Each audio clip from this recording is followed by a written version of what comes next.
Edmundo, em 97, muita gente diz que você foi o melhor jogador do mundo e que não foi eleito pela FIFA apenas porque é quase impossível um jogador que não atua na Europa ter esse título. Eu lembro do time do Vasco, ele era muito bom, havia um jogador surgindo como o Felipe, como o Pedrinho, havia Juninho Pernambucano jogando muito bem, Ramon, mas mesmo com um grande time, você se destacou como poucas vezes um jogador se destacou num título brasileiro. Mas o título de 97 ficou caracterizado como o título do Edmundo, o ano do Edmundo. Naquela época você se considerou realmente o melhor jogador do mundo? Você tinha noção e hoje tem a mesma noção da tua importância naquele título? Não. Nós tivemos uma harmonia, uma alegria. Foi um momento de afirmação do Juninho, do Ramon, o surgimento do Felipe, o surgimento do Nasa e do Divan. Era assim, meio que a última chance do Avair, do Valber, do Mauro Galvão. Então, assim, era um contexto e eu estava no ápice da minha forma física e tecnicamente deu tudo certo. Foi tão bacana, assim, que no final terminou da maneira mais bacana do mundo, que eu acho. Assim. Nós ganhamos todos os prêmios, goleiro menos vazado, ataque mais positivo, artilheiro do campeonato, campeão. Então, e no final, o que a gente fez? A gente pegou esse dinheiro todo e compramos 12 carros populares e distribuímos lá, sorteamento dos funcionários, porque quem vai ao campo é quem mais ganha, né? Às vezes o torcedor acha que ele que ganhou, mas quem mais ganha são os jogadores, que ganha financeiramente, profissionalmente, fica feliz, pode ir a tudo quanto é lugar que é bem recebido, no geral, mas por trás da gente tem uma turma que trabalha 10 vezes mais que a gente e que não tem remuneração nenhuma. Foi uma maneira que a gente achou de fazer com que eles ganhassem também. Então, assim, isso para mim assim, foi fundamental. Eu jamais vou esquecer todo aquele período, até porque eu vinha de um período ruim no Flamengo, sofri acidente. Você acha que em relação àquele campeonato, se você tivesse planejado tudo, escrito, feito um roteiro, artilheiro do campeonato batendo recorde de muitos anos, recorde de gols de uma partida, e bater esse recorde numa vitória de 4-1, você fazendo 3 gols, batendo recorde nesse jogo contra o principal rival. Se você tivesse feito um roteiro, ele conseguiria ser melhor do que a realidade foi nesse campeonato? Olha, primeiro que eu nunca me programei para nada, sempre vivo intensamente aquele momento. Lógico que, amanhã eu sei que eu vou fazer amanhã, aniversário do meu filho, vai ter uma festa. E naquele jogo que eu fiz os 6 gols, foi um jogo que eu, quando estava 2-0, que eu tinha feito os 2 gols, eu pedi para sair. Porque eu não é que eu não estava bem, não é isso. Não estava à vontade dentro da partida. E aí foi o Luizinho que falou, tá maluco, cara? Você pode chegar perto dos artilheiros e tudo. E eu continuei no jogo e depois, quando eu fiz o 4º gol, eu pedi de novo pro Lopes para sair. Só que, a figura do treinador tirar o cara que fez 4 gols não pega bem, né? Foi tão bacana, assim, até mudando um pouco, foi tão bacana a nossa relação, que ele era delegado, né? Tudo certinho, tudo, e, cumprimento dos horários, aquela coisa.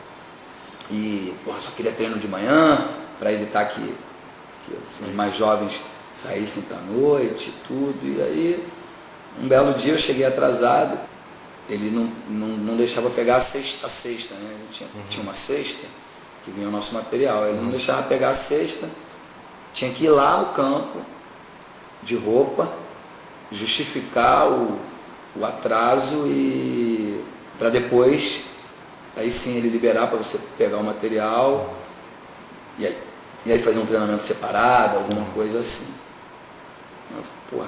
Nós éramos líderes já do campeonato, todos os jornalistas todos lá.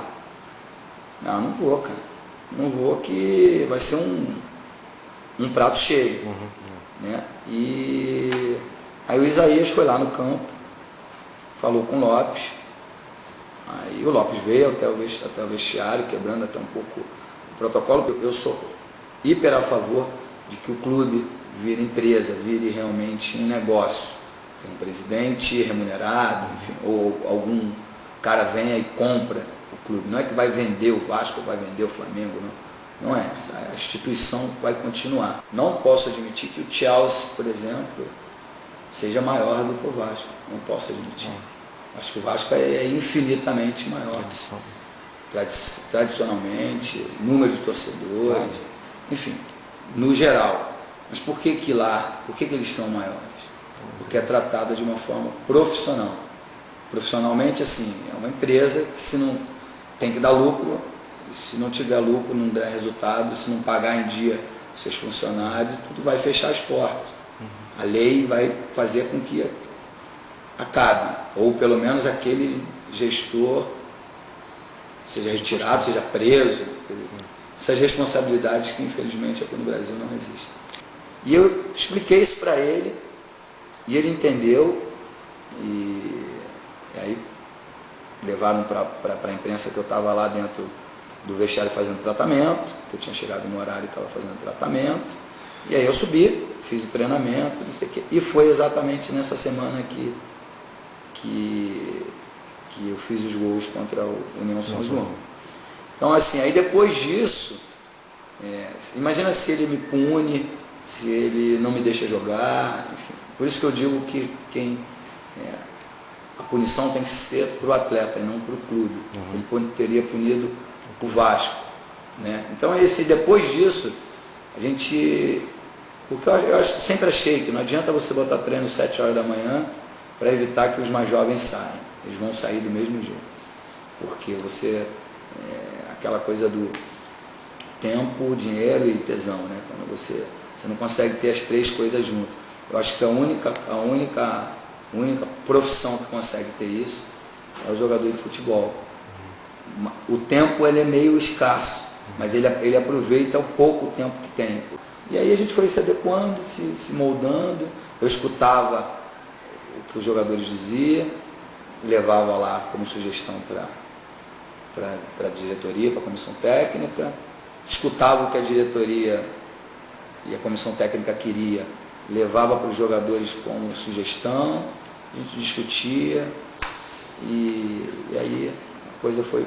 Naquele ano, foi um ano de eleição também dentro do Vasco, o Eurico me chamou e falou: nós temos que se classificar entre os 8, naquela época classificavam entre os 8. Nós temos que classificar entre os 8 de qualquer maneira, porque tem a eleição. O que eu tenho que fazer? Então, nosso time é jovem, apesar de alguns, nosso time é jovem, tem que pagar um bicho alto e pagar os salários em dia. Se fizer isso, eu te garanto que a gente vai... E a gente encontrou uma fórmula que ele pagava, dinheiro de hoje, acho que uns 3 mil reais, pagava um e acumulava 2. Se classificasse entre os 8, depois pagava os outros 2. Entendeu? Então, aí nós começamos a ganhar, todo mundo ficou feliz, os jogadores ficaram felizes, e o clube também, porque é uma máquina que girava naturalmente, fazia o dinheiro para poder pagar esse custo. Eu acho que é um conjunto, por isso que eu falei lá atrás que ninguém ganha sozinho. Né? É claro que o dirigente, o treinador, escuta sempre os mais experientes. O Mauro Galvão era um que era